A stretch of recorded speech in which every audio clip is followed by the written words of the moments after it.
Hello guys, mini બ્લોગમાં તમારું હાર્દિક સ્વાગત છે। તો અત્યારે મિની બ્લોગની શરૂઆત કરી દીધી। શું કામ કે આજે બનાવવાનું છે ભીંડાનું શાક। તો ભીંડાનું શાક બનાવવાનું છે, થાળી ભરીને ભીંડો આપણે કાઢીને મૂકી દીધું છે, કારેલા સુધારી નાખ્યા છે અને હવે કારેલાને આપણે બાફા મૂકી દઈશું કે આપણે ભીંડો સુધારી ત્યાં લગીને ભીંડાને સરસ મજાનો આપણે ધોઈ નાખવાનો છે।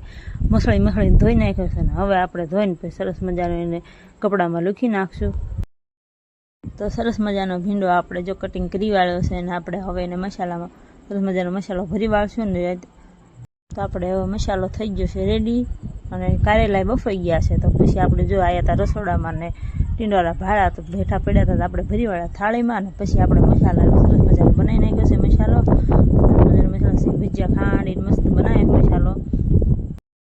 સરસ મજાનો મસાલો બનીને થઈ ગયો છે તૈયાર ને સરસ મજાનો મસાલો બની ગયો છે ને હવે બનાવશું એટલે હવે ભરી નાખ્યો સરસ મજાનો ભીંડો। તો ભીંડો ભરવાની શરૂઆત કરી દીધી છે ને ફટાફટ ભીંડો ભરી વાળવાનો છે ને હવે તેલ ગરમ કરવા મૂકી દીધું છે અને કારેલાનું શાક બનાવી નાખશું ફટાફટ ને કારેલાનું શાક થઈ ગયું છે રેડી 5 મિનિટમાં, કેમ કે પેલા બાફીને મૂકી દેતા એટલે વાર લાગે નહીં અને ફરીને તેલ મૂકી દીધું છે।